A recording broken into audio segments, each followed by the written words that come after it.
Mavin Music sells majority of its shares to Universal Music Group, and it's approximately estimated that they sold about $125 million worth of shares, valuating the company between 150 to $200 million. Now, everywhere you go, especially in Nigerian media, people are celebrating this. People see this as a massive accomplishment. And it's no easy feat. $200 million is a lot of money. But on this channel, I give you the real truth that you need to pay attention to. This channel is about the business of Nigeria. So I'm going to tell you why this sale is a terrible, terrible thing for Nigeria and for Africa at large. Stay tuned. If you're new here, my name is Kenim Obaigbena. You're watching Business in Nigeria. And on this channel, we focus on business in Nigeria, getting interviews with, leading professionals, experts, etc. Me, myself, I am a Harvard Business School student, currently in Harvard Business School, as well as currently, 20 years in media and entrepreneurship, owning streaming company, do a lot of stuff. Go to my website, kenimobaigbena.com, to find out more about who I am. But in this video, I want to tell you why this is actually a very, very bad deal for Africa, for Black people at large. But let's take it one step at a time. Let's look at the deal. Right? Okay, before we even look at the deal, let me just run down what this video is going to do. First of all, I'm going to talk about acquisitions, right? We're going to look at this deal. We're going to figure out when is a good time to sell and when is a good time to keep. And there was a case study we were reading in school about SoulCycle and how they sold their company. So we're going to talk about, that. Then we're going to move into, the importance of African ownership. And then we're going to look at, the power of propaganda. We're going to look at different tactics in business, something called a killer acquisition, when people acquire a company to shut it down. And is that a possibility for Mavin? We're going to look at all of these different things and assess why I think this deal is terrible for Africa.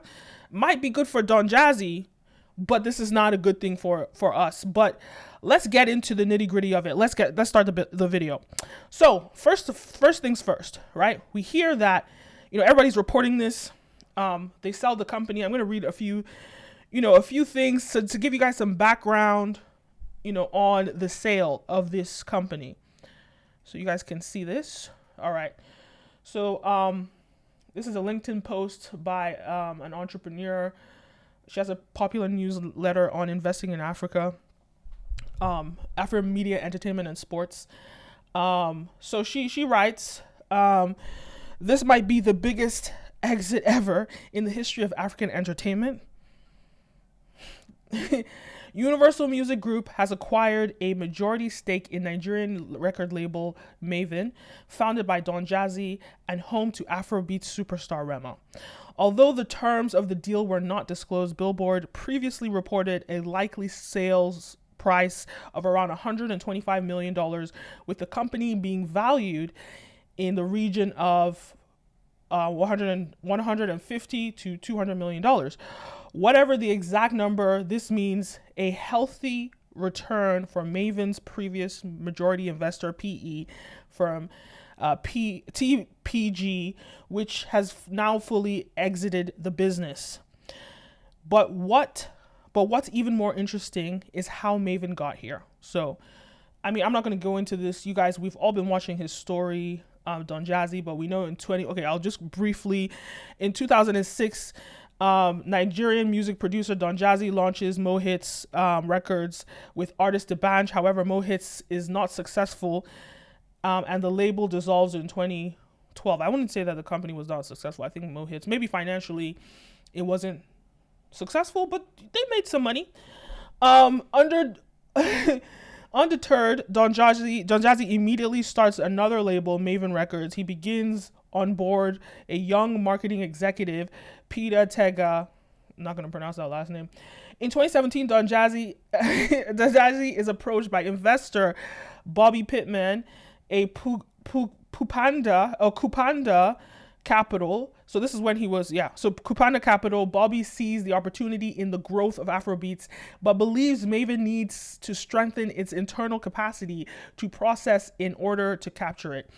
In an unusual but inspired move, Kupanda joins the founding investor and takes a very hands-on approach, sending its own team members from the US to Lagos to help Don Jazzy structure the business.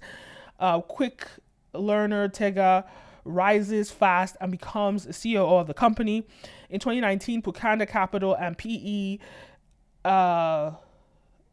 Holdings, all the blah, blah, blah, makes a big bet, investing $10 million in Mavin.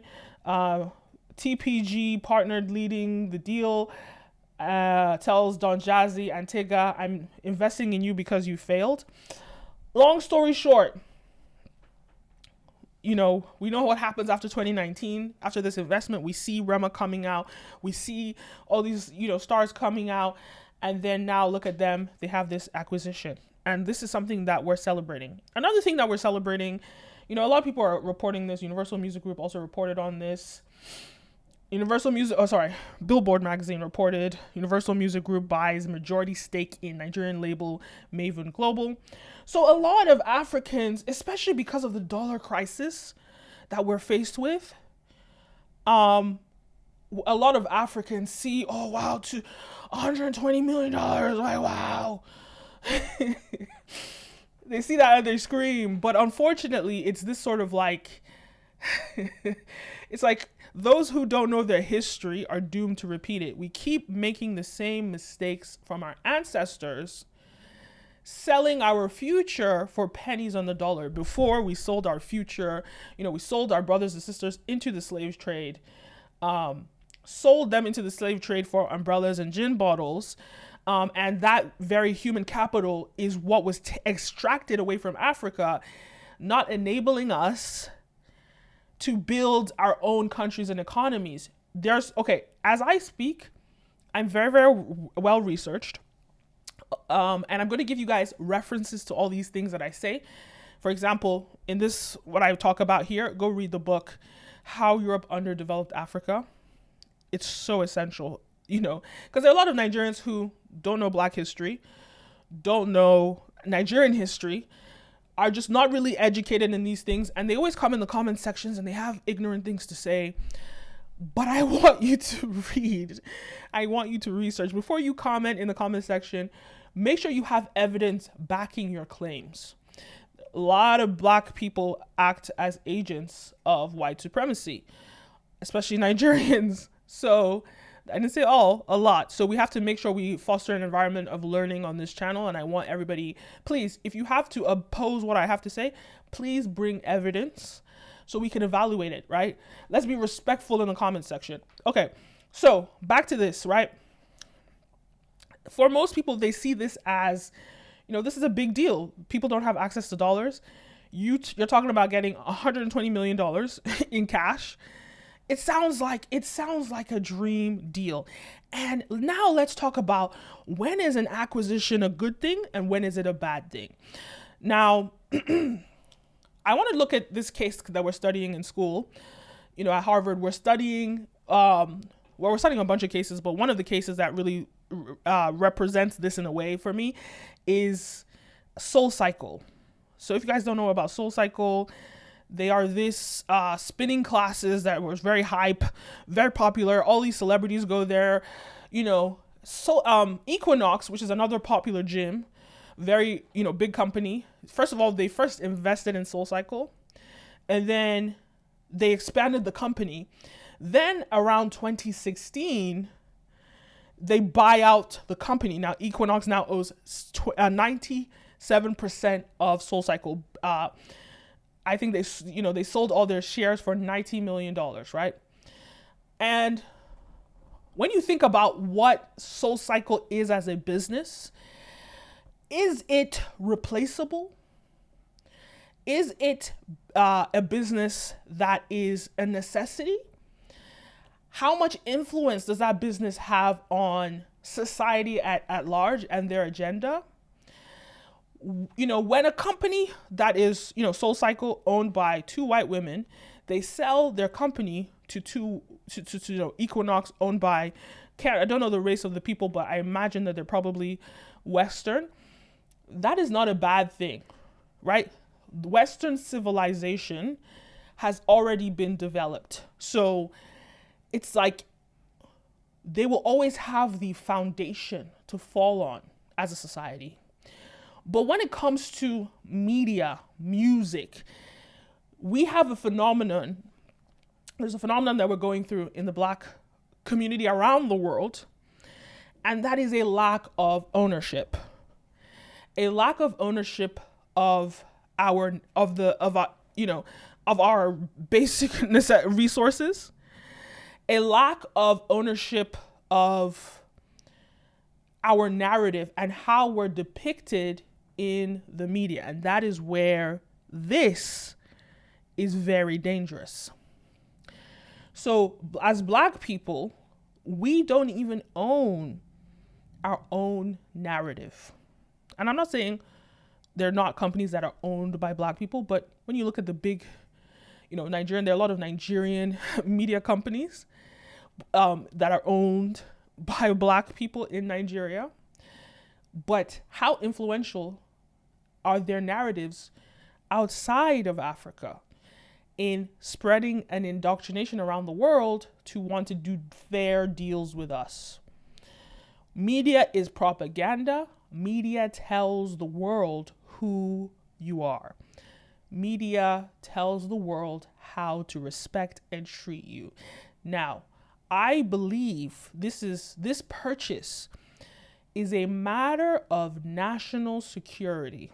If I was the president of Nigeria, and if I was working in any committee, the Ministry of Creative Affairs, I would make sure that Mavin is now heavily regulated. And I'm going to tell you why. Because of the power of propaganda. Now let's look at this, right? What you own, you control, right? What you own, you control. And what is the public global narrative about Africa in general? Is it positive or is it negative? I want you guys to take a moment to think about it. Leave a comment down below. What is the current narrative around the world about Africa? And then that's the first question I want you to answer. The second question is, who is pushing that negative narrative about Africa? Is it Africans? Or is it the West? Now, the answer for that, you guys are going to have to do some research. Go look in the history books. A book that I really recommend that you read, you must read, is How Europe Underdeveloped Africa. It goes through the nitty-gritty from the slave trade, even before that, just to the intricacies of trade deals and propaganda, the economics of capitalism, the economics of extorting Africa. So you have to read that book for you really to understand where I'm going here. A lot of people will struggle with this because, especially in Nigeria or in Africa, because you don't see white people in your face, so you don't understand the economic systems that have been used to suppress you, to suppress the currency. When we think about the cost of living crisis that's going on in Nigeria right now, it's an economics issue, right? It's an issue of manufacturing. It's an issue of access to power. And because we see our leaders in our faces, and they are the people that we blame for, our condition, you really have to look a little deeper and ask, why have our leaders not put the infrastructure in manufacturing in power, in correcting the power. And I've made some documentaries about this. Also go check out my documentaries. There was a documentary on this channel, and I talk about each sector in Nigeria: healthcare, just the foundational sectors. I talk about healthcare, power, manufacturing. I can't remember the last one, education, I believe. If you go check out that documentary, it's literally my channel trailer, so on this channel, you can watch that and it will give you a run through of the whole system. I also have another documentary, and I'll put that down below, called The Great Divide, and it's about the history of the slave trade. And I went to Badagry slave port. I uncovered the creation of white supremacy. That's on my other channel, The Kenim Obaigbena Show. I'll put a link to that down below. So please, before you comment anything ignorant, please make sure you're well researched. Give evidence to what you're going to say. So now, the lack of ownership in the Black community. Why is it that when you look at, Fela, when you look at all of these African great musicians, all of their masters, all of their music is bought out and owned by white or Western companies? And this is what has happened to Mavin now. Our African talent, the biggest names in Afrobeats, or the rising stars in Afrobeats, now owned and controlled by the West, Universal Music Group. Now, I had a conference at the UN General Assembly. In that conference, we had a discussion, and again, that clip is down here. I'll put a link to it. We had a discussion with a music executive, and he said something so powerful. He said, what you own, you control. If you have a house that you don't own, like you're renting a house, you can't decide what you do with that house. You can't start building stuff in that house if you're renting. You can't do that because you don't own it. Now, let me get to the crux of this. Let me get to the meat. The meat here is that when you look at the ownership, what you own, you control. What does that mean? Now, with Africans, there has been a suppressing of our narrative because we don't own our narrative. There was a Musa Mansa documentary that was filmed. I want to say it came out, it was filmed by the History Channel or National Geographic. I'm not sure. It was filmed. Mansa Musa. Why do I keep saying Musa Mansa? Mansa Musa, the richest human to have ever lived. You guys know that he was Black. You know that he was from Mali, right? Mansa Musa. Now, the History Channel made a documentary about this. High quality, cinematic. And they first released it, I want to say it came out in 2019. But they released it, they didn't put it out in the public. They released it just on a paywall. And then now, if you Google this documentary, it's nowhere to be found. History Channel documentary. Or was it BBC? You can't find it. Scraped from the internet. Right? Scraped from the internet. Yes, they have these, but there's one thing for you to read an article about something. There's another thing for you to experience a movie and watch a documentary that showcases a Black man, and that is the richest man in the world. Why does Western media want to suppress that story? Because it doesn't serve their narrative. When they show us the richest people in the world, they don't show us Arabs, who we know are the richest people financially in the world. They don't show us Arabs. They show us Jeff Bezos. They show us Bernard Arnault. They show us, Elon Musk. Even though Elon Musk is African, they forget that. They show us white people. They don't show us the richest person that has ever lived. They don't want to tell us his story. And why should they? It's our story to tell. But I want you guys to pay attention to the fact that it was a Western organization that made this documentary, and now it's hidden and scraped off of the face of the planet. You can't even find it. Why would they hide it? There's another documentary. You guys must watch this documentary. It is called Great African Civilizations, PBS. Such a great documentary. Tell me why it's hidden in a paywall. PBS, they created this documentary. They have a YouTube channel. They're always putting documentaries on their YouTube channel. But this documentary has a paywall. It's hidden on Amazon Prime. Why is there a paywall? There is an agenda, is what I'm trying to tell you. Now, we have Michael Jackson, who his family sell his masters. Let me see, how much did Michael Jackson sells masters. So I think the number was around 600 million or 500 million. Okay, so they bought half. I think it was 600 million, and the masters are now worth 1.2 billion. So they sold half of Michael Jackson's masters, his catalog. Now, I saw a lot of Nigerian publications. I know on Arise News, they were celebrating this. A lot of Nigerian people are like, wow. Wow, $600 million. Wow, like this money is so like you guys sound like our ancestors. And I went to Badagry Slave Port. I made this documentary. I went there like 5-6 times to make this documentary. You sound like our ancestors that sold our brothers and sisters for umbrellas because wow, look at this umbrella, wow. And it's not like we had never seen umbrellas before. It's not like we weren't actually able to develop a lot of the stuff that they would sell our stuff for. It's just that our manufacturing was suppressed, and it's you got to read that book, How Europe Underdeveloped Africa. It tells you about a lot of stuff. A lot of the goods that they were bringing, we already had it, but people would buy it from the West first. That's how we were conditioned to buy outside of our place. So you guys have to do this research. And that was a lot of times that was powered by military force. It's a long thing to discuss.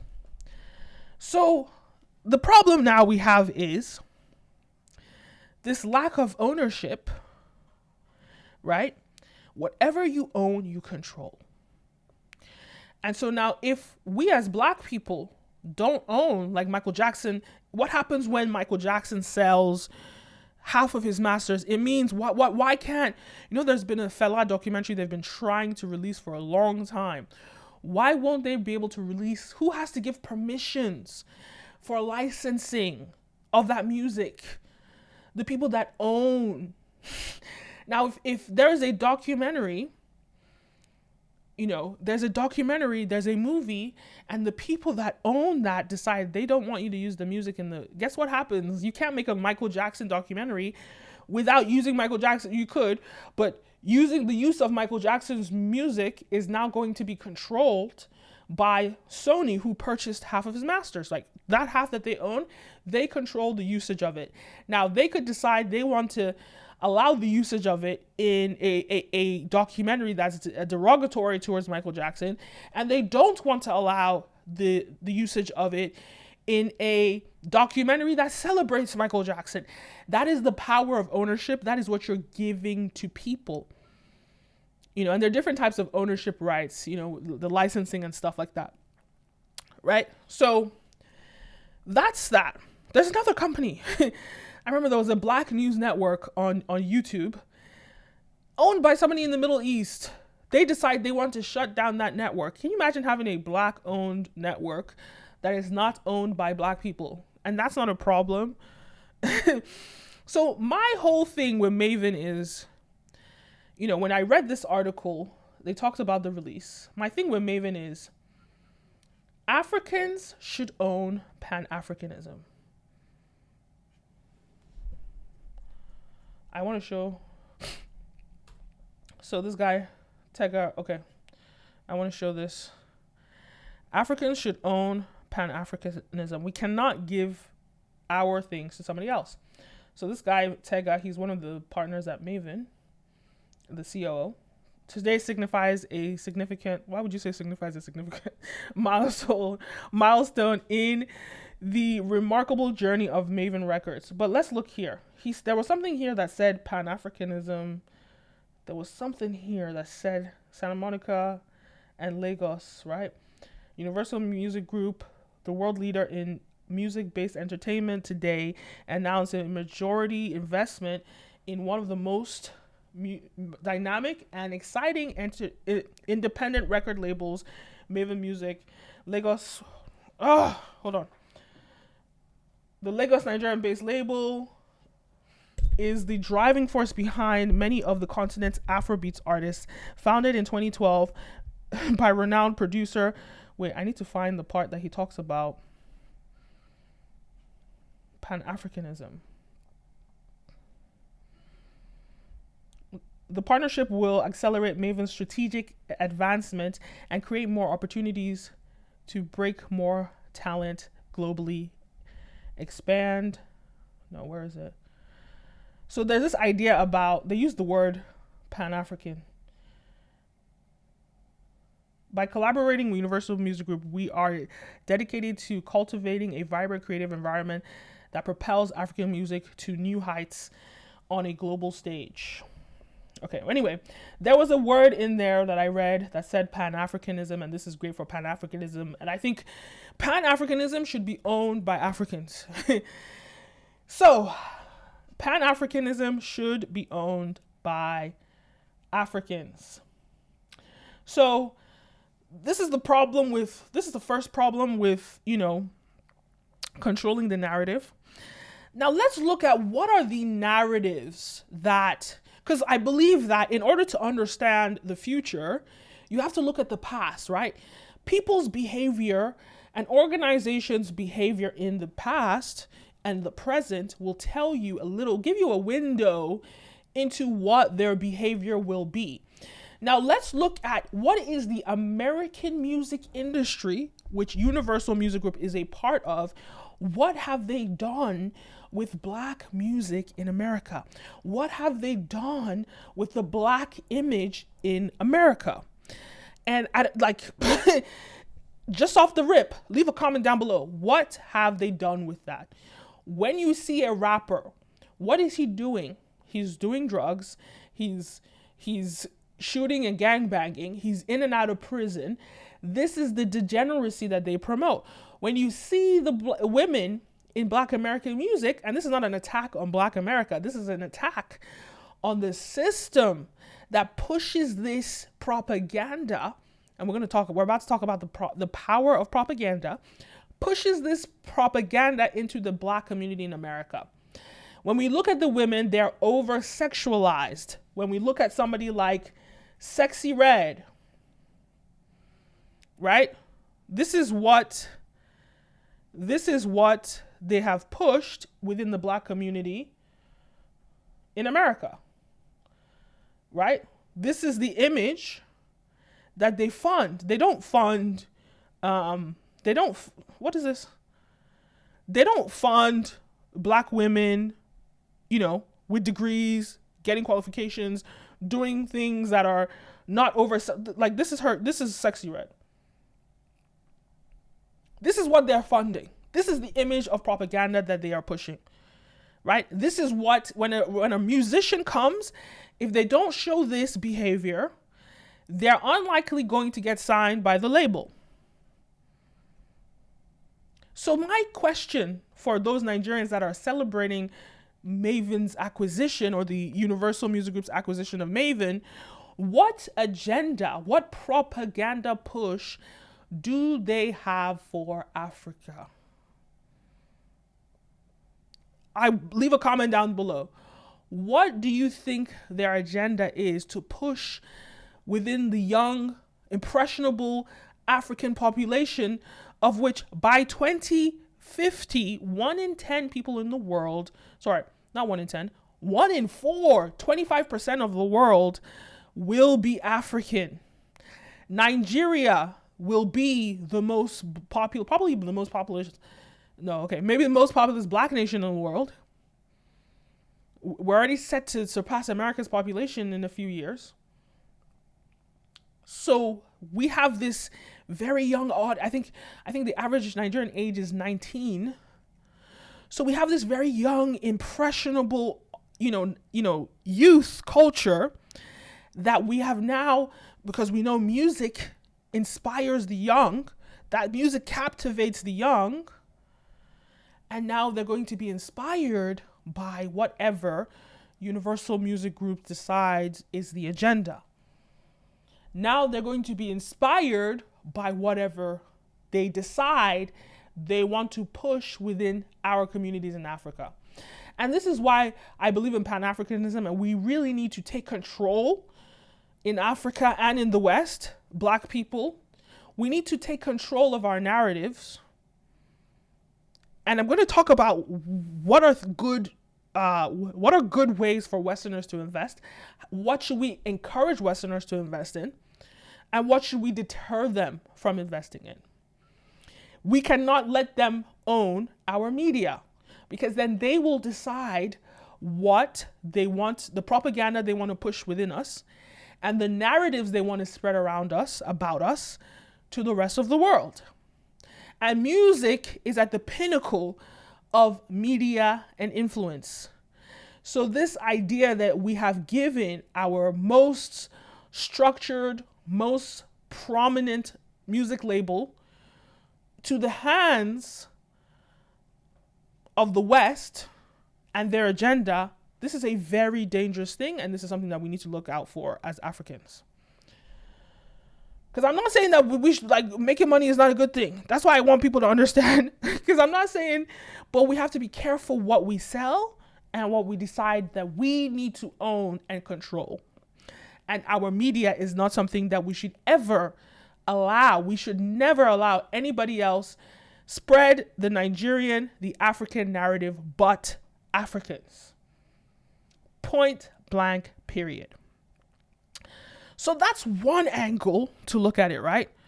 This angle is something that I don't think you guys have been paying attention to. The next one is something I don't think you guys really understand or even know. And this is about the killer acquisition, right? Now, what is a killer acquisition? What is a killer acquisition? Where do I have this article? I have an article up. Okay, I want you guys to check this out. What is a killer acquisition? So we look at killer acquisitions, which are acquisitions of innovative targets, where after the target is acquired, the innovation project, in particular the drug project that is being carried out by the target, is terminated after the acquisition occurred. So it's a situation that's a little bit surprising, where you buy something in order to then shut it down. So this is a Yale University, I think they're talking about pharmaceutical companies, but killer acquisition is actually a term in business in general, right? Disney is known for doing this. A lot of big companies do this. They buy something so they can shut it down, so that it doesn't compete with whatever products and services that they have. So Disney is known to buy a script from a screenwriter that might compete with a film that they want to come and release, right? And now, when you think about this is why you guys don't understand how dangerous this thing is. I really want you to understand the full scope of what we are giving the West control of if we give them the very thing. Oh, this is so dangerous. The very thing that has now unlocked the door for us in Africa. You know, we already gave our natural resources away. We already let them exploit that. Now music is here, and now we're giving them this access to ownership, majority stake ownership in our music, which controls our media, which controls our narrative, which controls the propaganda and what influences us. The next thing is we have to understand that giving them what you own, you control. So giving them the power to own our music industry. And they already owned, the masters of multiple, musicians of the past, like the Fellas and the Sunny Adays. All these sort of Western companies will come in, buy out their masters, and they will sell it to them back then. Who knows for what? Like $1 million back then, because that was a lot of money. Who knows? I don't know the numbers. And those people now decide how your music is being used in media, how you're being celebrated in media. But now we move into this idea of killer acquisitions, right? So how does this affect us as Black people? Because it now means that the West has a system of trending. And let's understand something. Even if the West spent $100 and something million on Afrobeats, that's not a lot of money to them. You can spend 150 million to make something crash if you're worth billions of dollars. You can do that. I think, didn't Universal Music apparently give Drake some hundreds of millions? That's just one artist. They give him for multi-album release. They gave him like, I don't even want to throw the number out, but I think back in 2022, they gave him something around 500 million or something crazy. That's one artist. And you guys are jumping and screaming about them buying all of Mavin's artists, buying their future, buying all their masters for just $125 million. That's not a lot of money to them, right? And it's okay, that's another thing. Now, let's talk about this idea of killer acquisitions. How can the West use a killer acquisition to cripple the whole Afrobeats industry? The one thing that was giving us the leeway into a future of prosperity, into a future of promoting African, culture and music around the world. We've given them a piece to this pie. They own it, so they can dim the light or control it. Now, what is the Western agenda currently? So I made a video here.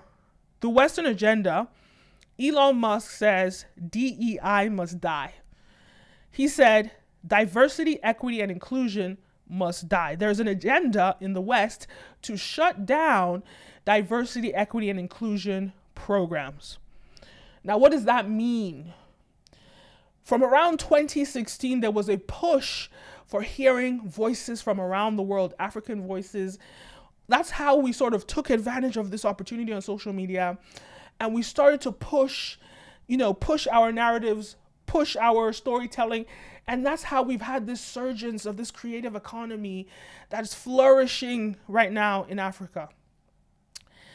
But now there's an agenda. We saw Netflix coming into Africa. We saw Amazon coming into Africa, Nollywood.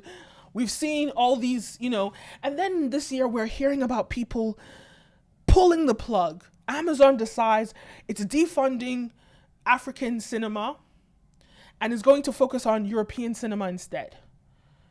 Right? There's so many examples of this. Go watch the video I did on Amazon. So the question now is, what is the music industry's agenda in America? I want you guys to see this video so you can understand something. Here's that, what are y'all talking about? Or, though rap's not losing steam, there's countries, sure, but we're still I want you guys to see this. boosting and juicing the stream so that it appears that, what are y'all talking about? Rap's not losing steam. There's countries, sure, but we're still crushing. No, you're not. Wow. You're having to spend a lot of money to keep up the facade. This is A Star Is Born. What is the Lady Gaga movie? It's that. A Star Is Born, yeah. It's right now, the labels are doing everything they can to keep the makeup and the wig and the choreography going so that it looks like shit is popping. But it's not. It's not. And how does that end? Do they run out of money? No, I think it's like every genre. I think, bro, to be honest, once again, the truth is boring, right? Here's the truth. You know what it is? 4 years ago, every CEO was signing every SoundCloud rapper and their cousin. You know what they're about to do? Sign every country artist and their cousin. And guess what? The country artists, like we talked about before, they're going to keep boosting and juicing the poor. They'll make enough money to cover the loss of the rappers that they're still fronting. And so it doesn't matter. It'll always look like a rap's still doing its thing. Country's booming, yeah, but rap is still crushing. Yeah, but y'all are signing the country artists. I know, because I'm talking to I still have relationships with the people at the labels, and some of them are good people, and we talk about it all the time, where it's like, their whole focus is country artists. My favorite. Okay, so let me break this down for you. So Russ is a musician. He's an independent musician. He owns all his masters, everything. He's not a mainstream guy, but the guy's worth over $100 million, or at least he claims, just from his music sales, right? Just from his ownership. And he's having a lot of these discussions with the music industry. And now what he's saying is that country is on the rise. There's a funding and a promotion of country music. notice how Beyonce is making country. Yeah, Beyonce doesn't do things just to do things. There's a reason that Beyonce has shifted to country music. It's because it's on the rise. There's a lot of investment and a pushing towards white things. And yes, we know the history of country music originates in West Africa from the banjo. But, it's very difficult to me today when people say country music is originally black. When you hear what they're singing, it's very white, okay? But they're pushing for this, resurgence of country music. They're pushing for this resurgence of country music, and they're putting hip hop, even though they said hip hop is declining rapidly. Afrobeats took that, space, and hip hop is declining rapidly. They, some people have projected about 40% has already declined by 40%. I did an article or a video or a podcast episode on my other channel, Business Nigeria. I can link to that as well. No, the Brand Video Pro, that's the name of the podcast. And I talked about that, but we're seeing hip hop decline. Afrobeats has emerged. Afrobeats has the potential of 1.2 billion listeners in Africa. Well, people that are able to stream, which is less than that, but they're still listening to it in Africa, right? Whether it's streaming or not, but it's probably not monetizable for most Africans. But outside of that, there's this diaspora who have, made Afrobeats extremely popular. And now what we're faced with is like the labels in America, they can control hip hop. They can sort of inflate and fabricate its popularity, because if you guys understand anything about music, the music business, it's all about marketing dollars and where your marketing dollars go. There's been a push, you can fabricate, that's what they call an industry plant. You can fabricate the success of some talents. So point is, when it comes to Afrobeats, or when it comes to hip hop, we're seeing a decline. The streams are not as there as they used to be. Afrobeats has taken that, but we're also seeing the West try and push for this country investment. And they tried to do it with rock and roll like 2 years ago, and it just didn't happen. It's like they were trying to make fetch happen. It didn't happen. And now we're seeing them now try and push to promote country music. Now, this is what I want you guys to understand, the full picture, right? What you own, you control. Now, if they decide we're going to defund Afrobeats and suppress it, which is what labels do, they manipulate a market. They typically do that with individual artists, but they also do it with genres of music. Notice how I told you guys this, right? I told you music genres typically have about 4 years to pop, and then in America. So look at this, right? Within America, they could decide we're going to make Afrobeats flop in America, right? It started popping, like it started being mainstream in America in 2021. And it's already 2024. So the timeline is dimming for the length of time Afrobeats should be popular in America. That timeline is dimming. Then there's also, when you think about reggae, that happened in the early 2000s, reggaeton, that happened as well. So there was a fabrication, there's a decision of what we want to be popular.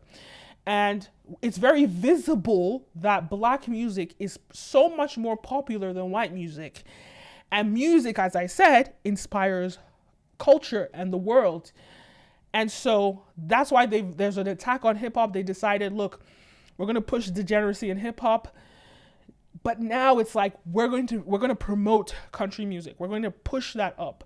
Now, they could not control that in Africa before.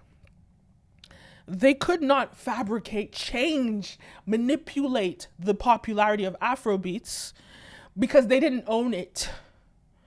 But now they've just acquired the biggest African record label.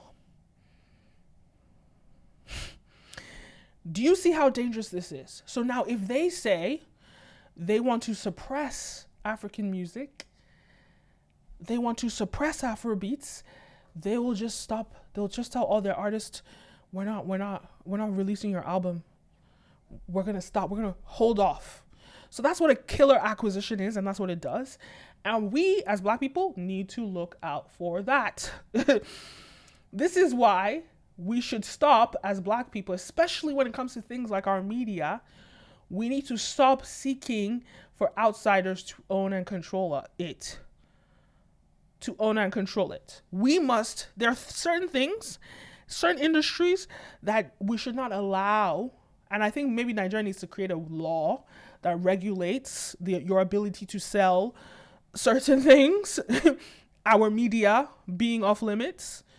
That is one thing we cannot afford to give ownership to somebody else, because they control your narrative, and that affects every single fabric, every single system in your entire country.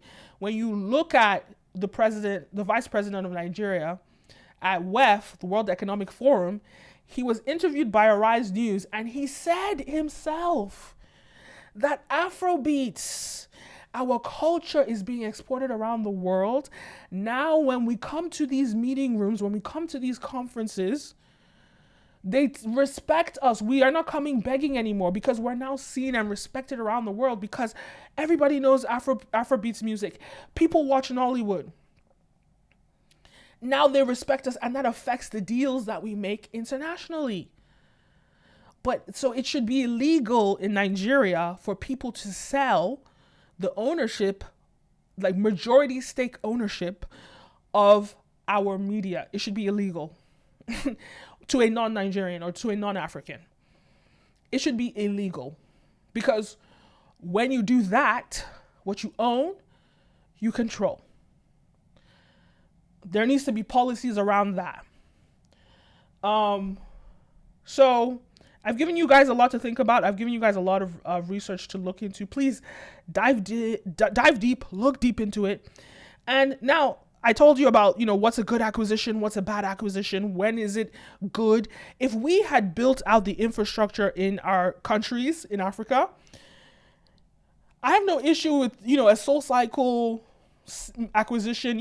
They're building a smaller company or whatever, selling those types of companies, but not companies that are integral or industries that are integral to the success of a country's future. So anything to do with media, natural resources, finance, all these foundational industries, the sale of those industries should be regulated.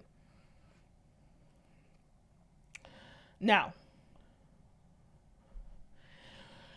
if we're saying people cannot invest in those things, what should people be allowed to invest in? And these are the areas, because this channel is about investment in Nigeria, right? Business in Nigeria. How, and I'm not saying, push the Westerners out, don't let them invest in Nigeria. This is not what the video is about. I love money just like you do. I think we need to be strategic and look for deals and partnerships that expands our money for today and in the future. Not stops our money, keeps one person rich, and blocks everybody else from accessing money. No. That's the slavery mentality. That's what our ancestors did in the slave trade. You got the umbrella, you got the gin bottle, but you prevented the billions of your future offspring from having access to basic food and water, because you wanted that umbrella. And that evolved in the 80s to millions of dollars, to hundreds of millions of dollars. That is sort of the corruption that we see in Africa. One individual gets rich. It's actually a phenomenon in America that we actually call, because we're not very different from the diaspora, especially in America. And the word is a COON.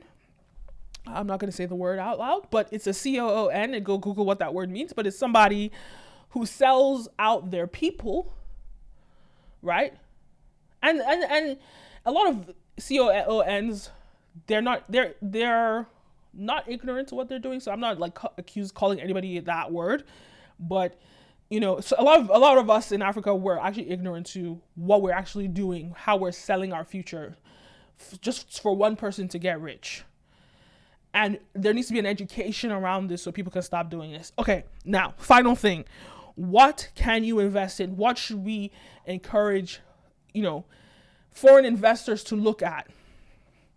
What is the core issue in Nigeria when you look at the cost of living crisis? the core issue is not the dollar rate. We don't need to be paying attention to what the dollar rate is. And I'm going to make a video when I break this down more. But we should not be looking at the rate of the dollar. It's because we're not self-sufficient that we look at the rate of the dollar. That should not matter. You look at a country like Korea. It's like about $1 to 1,500 Korean won.